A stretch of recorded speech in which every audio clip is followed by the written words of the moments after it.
down for this? Are you down for this?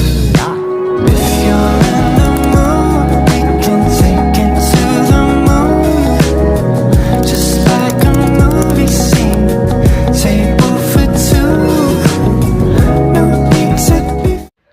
Assalamualaikum warahmatullahi wabarakatuh. Kami ingin menceritakan kisah Nabi Muhammad yang memaafkan sahabatnya yang berkhianat. Silakan menonton. Pengkhianatan yang dimaafkan oleh Nabi Muhammad adalah apa yang dilakukan oleh seorang sahabat yang bernama Hatib bin Abi Balta'ah sesaat sebelum peristiwa pembebasan Mekah atau Fatu Mekah, yaitu membocorkan rahasia umat Islam kepada musuh.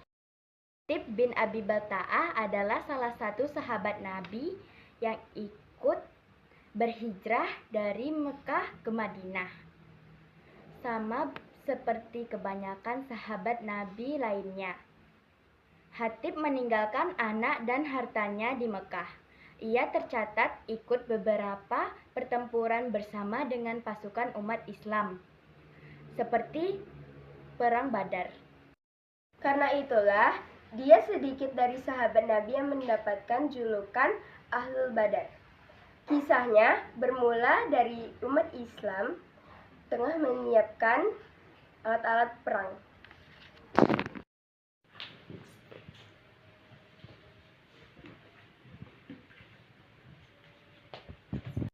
Dan hendak membebaskan kota Mekah dari tangan kaum kafir Quraisy karena mereka melanggar perjanjian Hudaybiyah.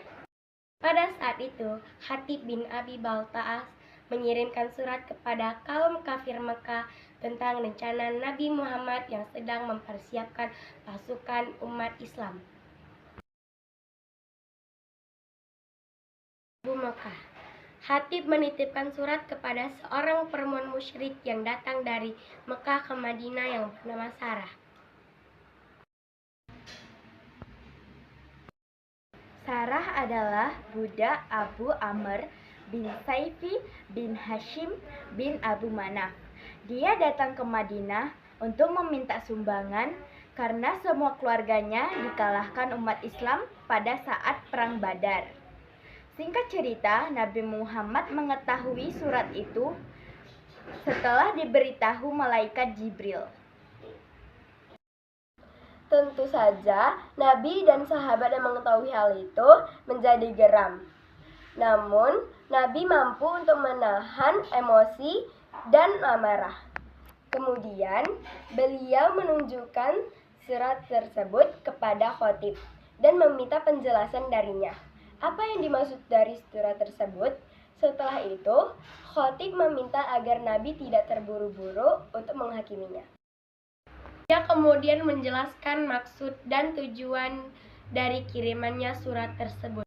Sesungguhnya aku adalah seseorang yang terikat perjanjian dengan orang Quraisy, sedang aku bukan bagian dari mereka.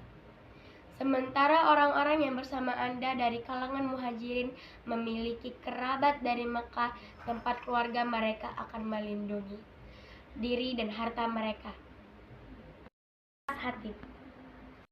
Aku ingin ketika aku sudah tidak memiliki nasab keturunan di tengah-tengah mereka, ada yang aku jadikan dari mereka orang yang akan melindungi kerabatku. Tidaklah aku melakukan ini karena kufur, tidak juga karena meninggalkan Islam, dan juga bukan karena ridho dengan kekafiran setelah aku menerima Islam. Wujud Hatib. Nabi Muhammad menerima penjelasan Hatib tersebut. Beliau mengampuni dan memaafkannya. Menurutnya, apa yang dikatakan Hatib tersebut adalah benar adanya. Namun, sejumlah sahabat yang mengetahui kasus tersebut tetap saja tidak menerima dengan alasan yang diberikan oleh Hatib. Bahkan Sayyidina Umar bin Khattab meminta izin kepada Nabi Muhammad untuk memenggal kepala Khatib. Nabi segera mencegah Umar dan mengingat bahwa Khatib adalah Ahlul Badar. Tahukah kamu bahwa Allah sudah membebaskan para perjuangan Badar, yaitu Dia berfirman, Berbuatlah sesuka kalian, sungguh aku telah mengampuni kalian, kata Nabi Muhammad. Begitulah perangai agung Nabi Muhammad. Beliau bahkan memaafkan Hatib yang membocorkan rencana penyerbuan pasukan umat Islam ke Mekah setelah mendengarkan penjelasan dan klarifikasi darinya. Suatu informasi yang sangat penting karena bisa mempengaruhi keamanan dan keselamatan pasukan umat Islam di medan tempur.